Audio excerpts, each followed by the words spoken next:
Hello friends, welcome to Ram Time Machine. Today we're going to discuss Budget 2025. You have seen that this has been released today.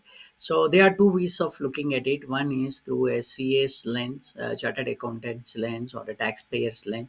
One is through an economic lens, and real investor will always look at the budget through an economic lens. So normal people or a normal CA would actually look at, what are my tax slabs, new tax slab, what is the difference between old and new tax slab, you know, is there any change in standard deduction, ATC deductions have this been changed, or what is the difference between new regime and the old regime, and how does it impact based on my salary structure, how much tax I'm going to save, and whether then he will hear the newspapers and all, and then see, whether it's a bad budget or a good budget. Someone will tell bad, then he'll take it as a bad, and that is why it go by the market, right? And then at a maximum he will look at a deficit spending, but that's all it is. And that is actually not a right way to look at it. If you want to become wealthy, you want to behave and do things what wealthy investors are doing, then you have to look at the economics way of looking at the budget. Now if you look at the economics way of looking at the budget, then you will look at, government spending, capital expenditure, whether it is done in the right ways, where is the deficit spending, whether the sovereign debt that we have, is it increasing, and at what rate it will increase, and how that will impact your M2 money, the money that is there in the market.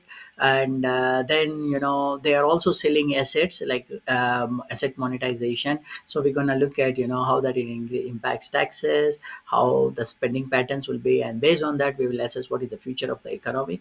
And then we will see whether, the boosting sectors have been right sectors have been targeted or not in this budget, which are actually very key for economic drivers like manufacturing or trading, export, those kind of things.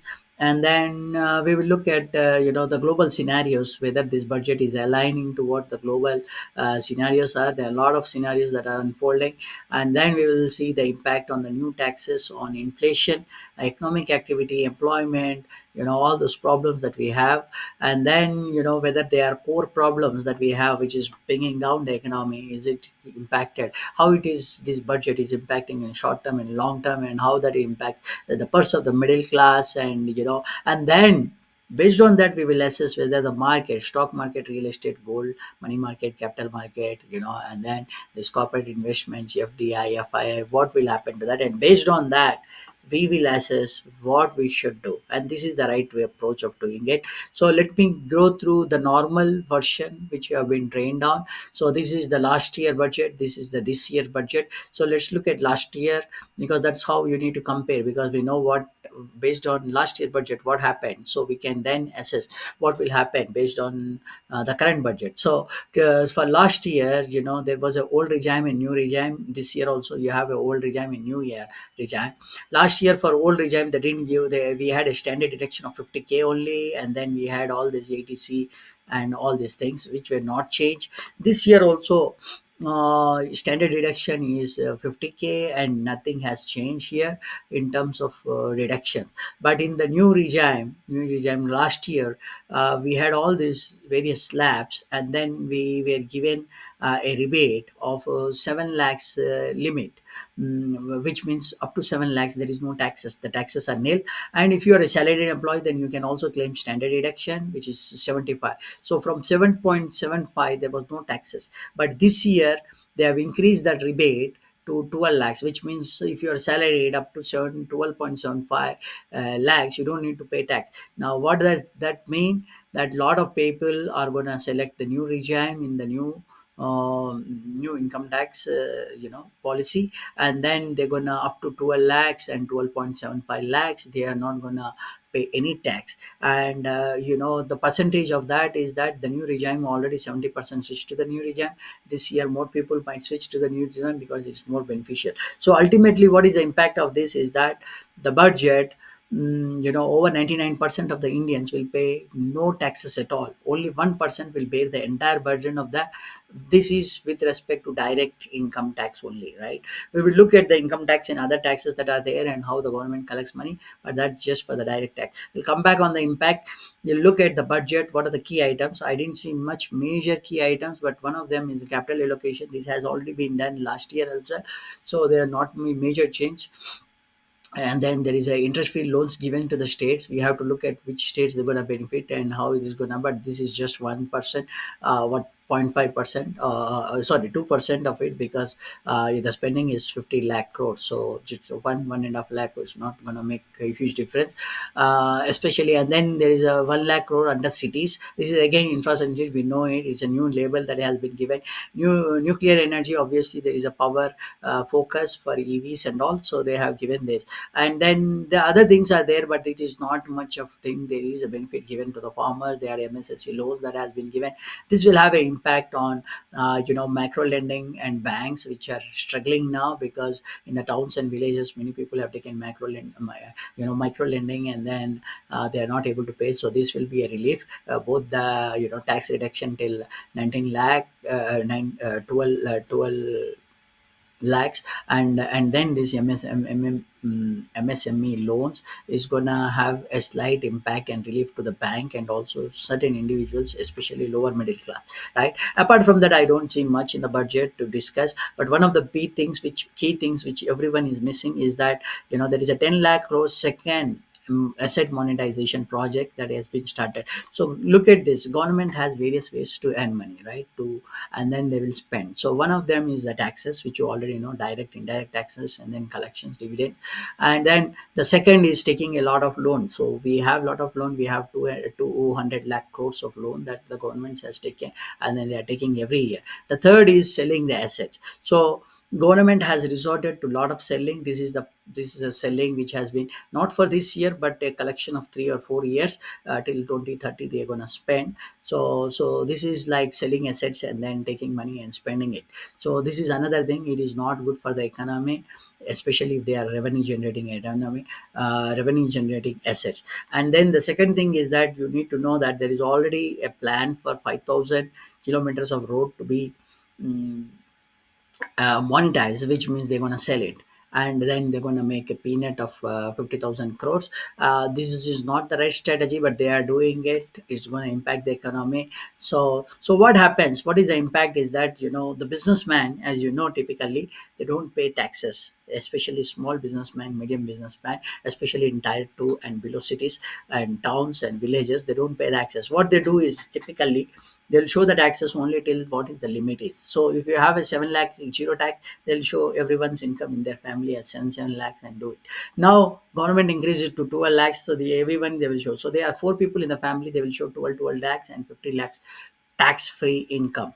So they will show, but then government will take that as a number, like, oh, this family was earning 7 into 4, 28 lakhs, but now they are earning 12 lakhs into 4, which is 48 lakhs, which means the incomes have increased drastically from 28 lakhs to 48 lakhs. But and then they will show this as a GDP growth, but it is not a GDP growth. I have told this many times, but GDP is a misleading figure, because as the economy opens up, as you increase your tax base, especially in the the amount of tax that will be charged, and till the nil taxes base, then the GDP will always grow, especially with the inflation, and both are going to happen now. So that's a misleading number. Now we look at the collections last year. This is 2025, which is the current year which we are talking about, and then the budget is for this year, for the 2025 to 2026. So the current year the collections were 32 lakh crores, and then that is 26 lakh crore of tax collections, and then non-tax collection like dividends and all, we collected like 6 lakh crores. And then totally based on this we spent 32 lakh crores of sorry, we had 32 lakh crores of collections. And then the government planned to spend actually 48 lakh crores, which means for every 1 rupee you're going to spend 1.5 rupee, and that is the state of our Indian economy, unfortunately. So we have 32 lakh crores of tax receipts, and the government is spending 148 lakh crores, the money is not enough.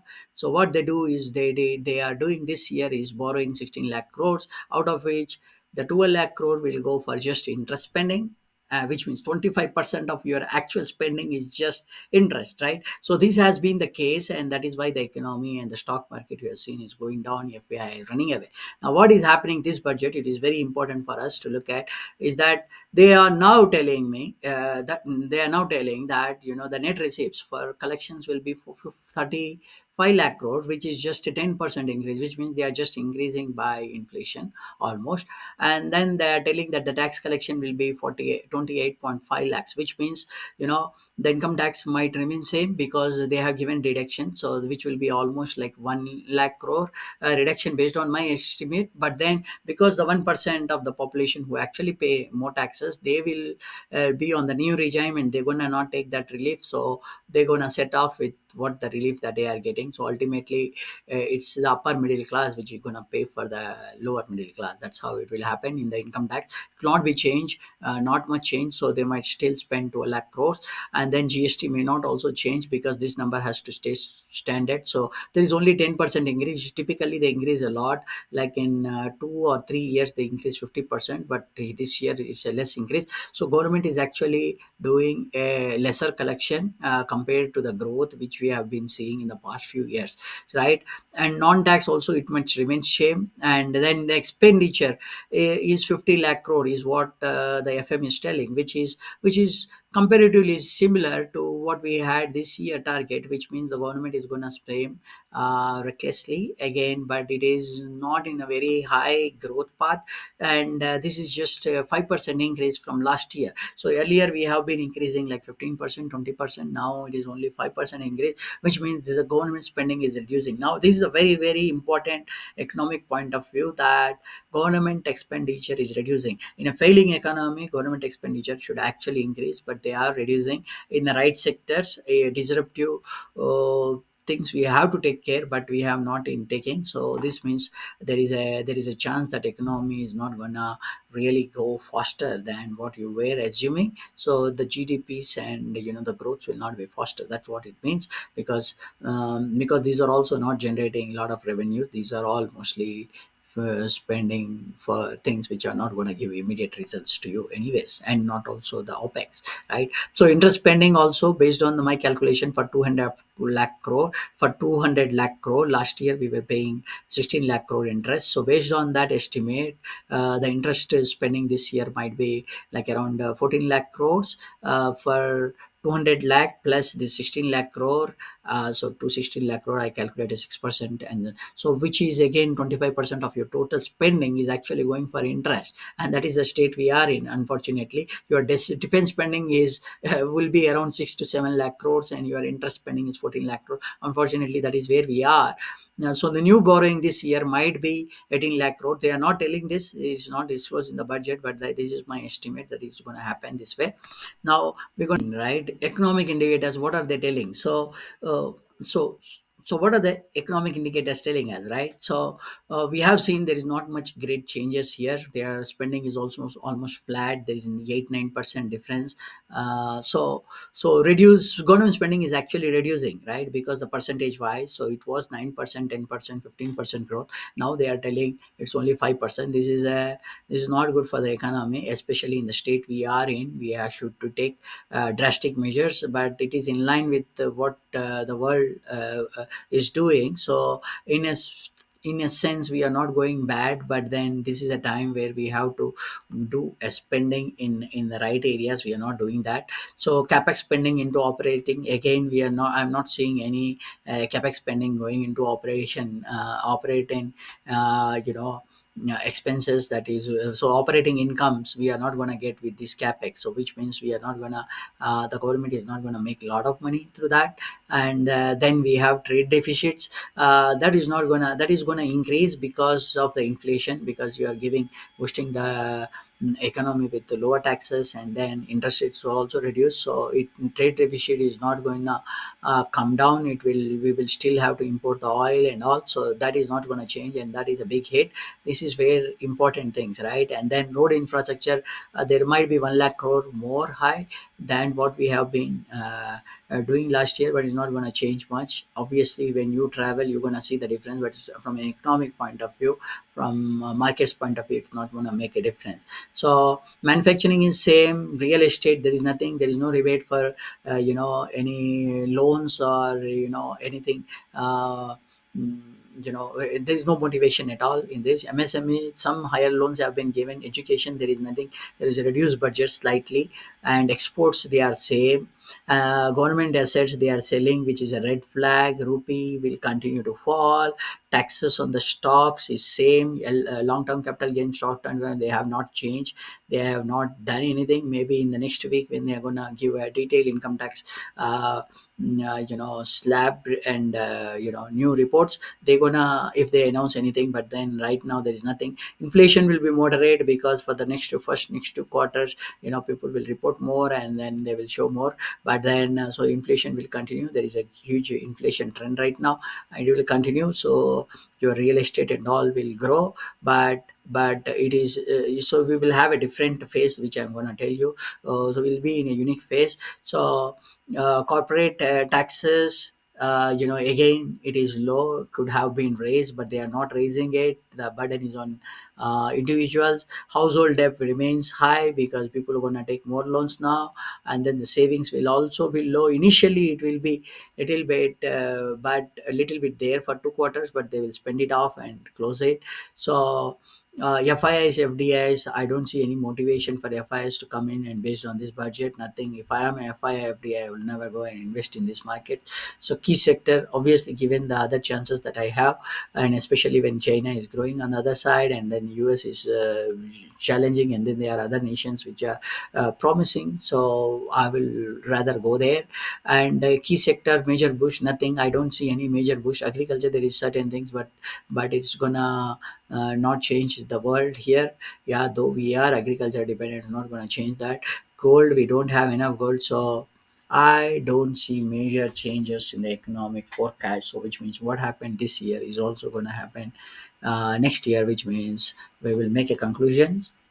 So what they are telling is the fiscal deficit is going to go down, the revenue deficits and all slightly is going down from last 2022 onwards. Obviously it will be, because we don't have massive spendings now like we did in COVID. So this slight changes is not going to help much. And if you look at this revenues and expenditure, you can see that from 2024-5 we have been here in 36 lakh 34 lakh crores of expenditure. Here it is 40 lakh crores of expenditure, not major. Capital expenditure also, you can see there is not much change. It's just 1 lakh crore difference, not going to make a difference. Maybe that is because of the cities, but things are not changing much. And here also receipts also, I'm not seeing any major changes. Here you can see it is almost flat, little bit of changes, which is nominal. So obviously, which means there are no substantial spending or collections increase, and which means the economic will continue to slow. There might be a relief for the certain banks, but it will be a stagflation or a slow growth. Based on this, I can tell you the stock market will continue to go down because of this, I can tell you. Now let's look at it more deeper. So are we going in the right track? Yes. Lower spending, it is a norm. Even US is trying to do lower spending, so it is thing. But is it going to help the economy immediately? No, not this year. So it will, long term it is good that we spend low, reduce our deficits, and also reduce dependency on our debt, and then increase the economy by manufacturing. But we have to see the other things will happen or not. So lower spending, yes, it is good step, but all other steps like expenditure in right areas, I don't see that happening. Manufacturing, there is no, especially reducing deficits. There should be measures, drastic measures, like imports on China, or not purchasing from China or something. Whether the subsidies has to be right size. Right now we are giving subsidies, corporates are minting money and going. We are giving tax waivers to oil, windfall tax waivers. the companies are minting money. Are our correct priorities? No, our problems are different, our priorities are different right now in the budget. Manufacturing boost, I don't see much. There is a slight mentioning of it, but I don't see that it's going to make a lot of change here, because as long as we are importing from China, there is a roads open there, it's not going to boost. That's what US is doing now. They are closing the gates, so, and imposing tariffs so that they boost manufacturing. We are not doing, we don't have courage to do this kind of thing. PSU incomes, I see that falling. They are selling PSUs, so consumption will grow initially because the lower end of the curve, the lower middle class will have some more money, but that will go away very soon. And then there will be double warming. That's what I'm selling. There is a unique case. We'll have moderate to high inflation. At the same time, economy will slow down. So it will be a tough time after Q2 for lower middle class and middle class to bear, because the inflation will be moderate to high, and then there will be slowdown. So there's a lot of uncertainty in the market. Markets are not going to grow. uh, People might, even with little saving, they see the gold is rising, so they might go and invest. So it will not come in the stock market. Stock market will continue to have a tumble down this year. Recovery not inside, I don't see that. Maybe especially when the RBI reduces interest rate, there might be slight. But as per Keynesian theory, which is of economics, you have to actually boost a lot of economy through government spending in these kind of scenarios, and also right investments. We are not doing that. High government jobs, we are reducing the jobs, we are not doing that. So unemployment private sector is already high. So overall, I can tell you that this is a toothless budget for current state. It's not up. Maybe for another year it would have been good, but not for this year. The gay state of efforts we are in, there are no changes. We will grow down. The economy is going to go down. You can, I can tell you that the economy, this budget is not going to help you. So what you need to do as an investor is keep investing on real estate and gold. These are your key things. Don't enter into stock market. Don't average out your money in the stock market. It's not going to grow out. Stock market is, this is not the year for stock market. I'm telling you. People will tell that, hey, you have been telling since 2 years. Yeah, we have started telling only from last June, not since 2 years. And we have told specifically in 2023 for specifically banking sectors, but we were bullish on some of the other stocks only from last June, that we are not bullish on the stock market, and we told people to quit with Diwali. And we continue to with that trend. Don't invest in the stock market, not on this budget, unless the short term capital gain and long term capital gain things are changed in the next few weeks of announcement if something comes up. But otherwise, I don't see any change in the economic policies. In fact, it's a tough time because the global policies are going to have a lot of pressure on UP, a lot of pressure on the trade deficits. I don't see a good state of affair of based on this budget is not going to help India. Yeah, thank you so much.